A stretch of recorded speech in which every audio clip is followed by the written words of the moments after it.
¿Qué es la salvación? En principio, debemos explicar lo que realmente significa la palabra salvación. En general, la salvación puede referirse a cualquier clase de liberación o preservación. En el contexto de la fe cristiana, la salvación se refiere específicamente a la liberación del poder y de los efectos del pecado, gracias al sacrificio expiatorio de Jesucristo.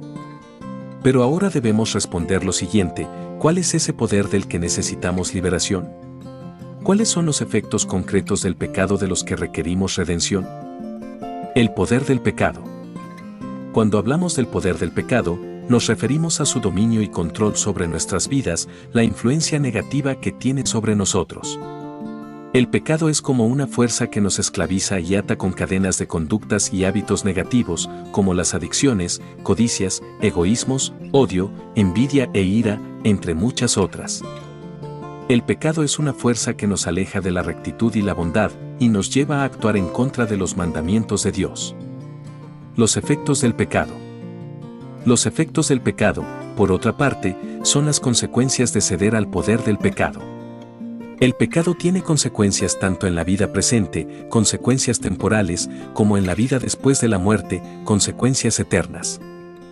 Las consecuencias temporales son las repercusiones del pecado en nuestra vida diaria. Pueden incluir daño emocional, físico y social. 1. Daño emocional. El pecado nos lleva a sentimientos de culpa, vergüenza y desesperación. Hace que nos sintamos condenados e indignos del amor de Dios. El enemigo, Satanás, utiliza esta condenación para hacernos creer que no tenemos remedio, de modo que perdamos nuestra autoestima y dignidad. 2. Daño físico. El pecado puede tener consecuencias físicas, como enfermedades o sufrimientos. Por ejemplo, el abuso de sustancias o la ira descontrolada son comportamientos pecaminosos que pueden llevar a problemas de salud como la adicción y el estrés crónico. También la promiscuidad sexual puede terminar en un contagio de enfermedades de transmisión sexual. Por supuesto, no todas las enfermedades o sufrimientos son el resultado del pecado personal.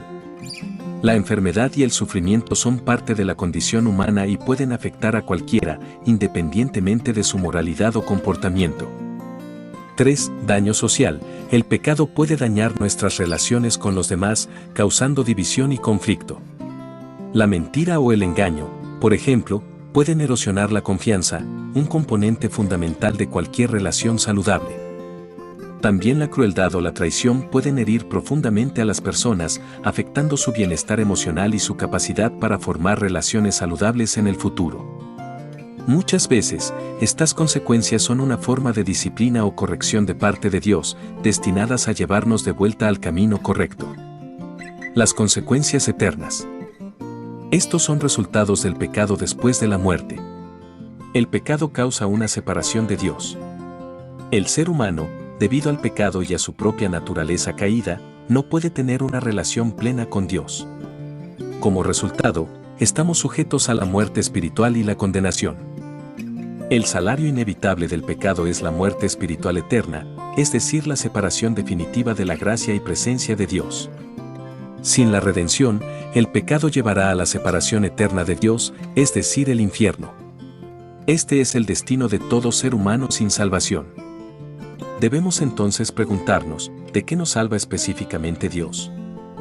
Según la Biblia, Dios en su santidad perfecta tiene ira y juicio divino contra el pecado y el mal. Esa ira justa de Dios ante la rebelión humana se manifiesta en la condenación eterna en el lago de fuego. La salvación de Dios precisamente nos libra de esa consecuencia, ser objeto de la ira santa de Dios por la eternidad. Y esperar de los cielos a su Hijo, al cual resucitó de los muertos, a Jesús, quien nos libra de la ira venidera. 1 Tesalonicenses 1:10. Dios en su amor y misericordia proveyó un sustituto, el Hijo de Dios, el ser humano perfecto que llevó sobre sí mismo esa ira para que nosotros fuéramos perdonados y reconciliados con Dios. Jesucristo tomó sobre sí mismo el castigo que merecíamos por nuestros pecados al morir en la cruz. Aquellos que ponen su fe en Jesús y nacen de nuevo como resultado, son liberados del castigo eterno y reciben la promesa de la vida eterna. La salvación entonces se trata específicamente de estar protegidos de la ira venidera de Dios contra el pecado. Ira que se ejecutará al final de los tiempos con el juicio final y el lago de fuego preparado para Satanás y sus ángeles, pero del cual los redimidos por Cristo serán preservados para vida eterna. El pecado corrompe. Cada acto de pecado daña nuestro carácter y nos corrompe desde el primer momento que lo cometemos. Endurece nuestro corazón, nubla nuestra conciencia y nos vuelve egoístas. Este daño no es progresivo, sino inmediato. La Biblia es clara al afirmar que el pecado nos contamina espiritual, mental y emocionalmente desde que cedemos a la tentación. Nos alejamos inmediatamente de la santidad de Dios cada vez que optamos por desobedecer sus mandamientos. Por otra parte, con la repetición persistente y el hábito de cometer ciertos pecados, los efectos se vuelven más graves. Es como una enfermedad degenerativa. Mientras más la descuidamos y persistimos en los mismos errores, peor se pone nuestra condición. Es cierto que una sola desobediencia bastó para arruinar la pureza original con la que fuimos creados y distorsionó la imagen de Dios en nosotros. Pero una vida caracterizada por la mentira habitual nos degrada a niveles todavía mucho más bajos, al punto de ya no distinguir entre la verdad y el error.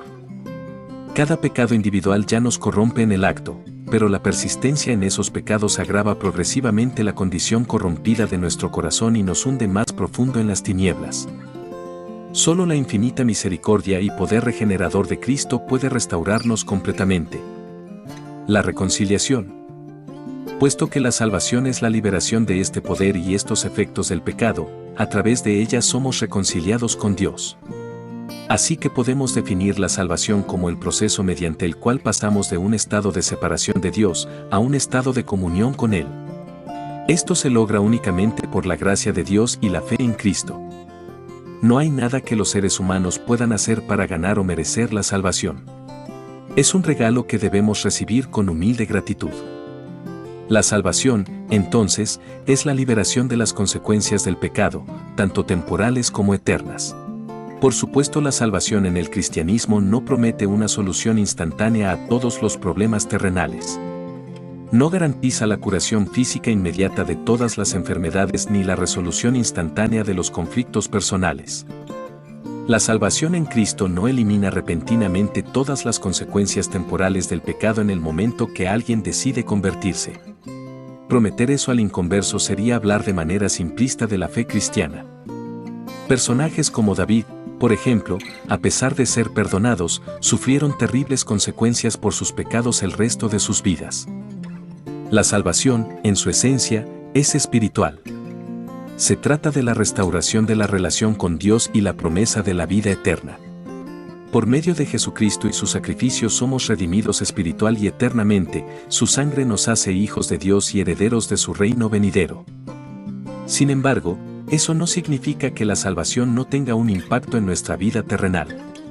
La fe en Cristo puede proporcionar consuelo, esperanza y fuerza en tiempos de enfermedad y conflicto. Puede ayudarnos a perdonar, a buscar la reconciliación y a manejar nuestras enfermedades con gracia y paciencia. Además, muchas personas encuentran que su fe les da una nueva perspectiva y un nuevo propósito que puede llevar a cambios positivos en su vida. Pero estos cambios a menudo requieren tiempo, esfuerzo y, muchas veces, la ayuda de líderes y consejeros piadosos.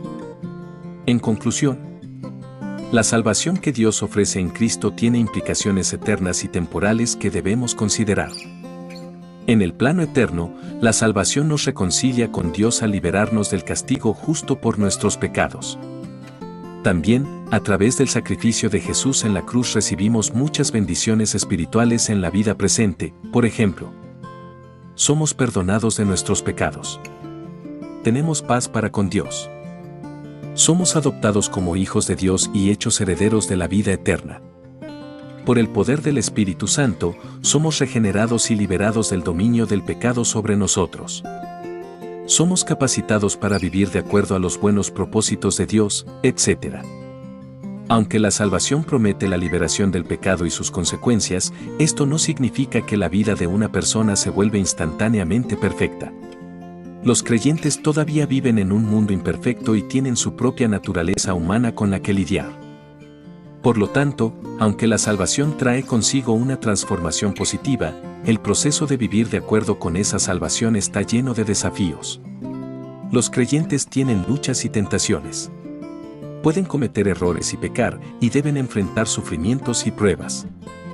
Sin embargo, a pesar de estos altibajos, la gracia de Dios es suficiente y su amor es constante. Los creyentes tienen la promesa de que Dios está con ellos en cada paso del camino, dándoles la fuerza para superar los desafíos y ayudándoles a crecer y madurar espiritualmente a través de las pruebas. Mientras esperamos la plenitud gloriosa venidera cuando habrá sanidad y restauración total en su presencia. La promesa de la salvación es la promesa de un futuro sin sufrimiento, donde cada lágrima será enjugada y habrá gozo eterno en la presencia de Dios. Entonces, aunque en esta vida temporal ya disfrutamos parcialmente de los beneficios de la salvación, recién experimentaremos la totalidad de sus beneficios en la eternidad.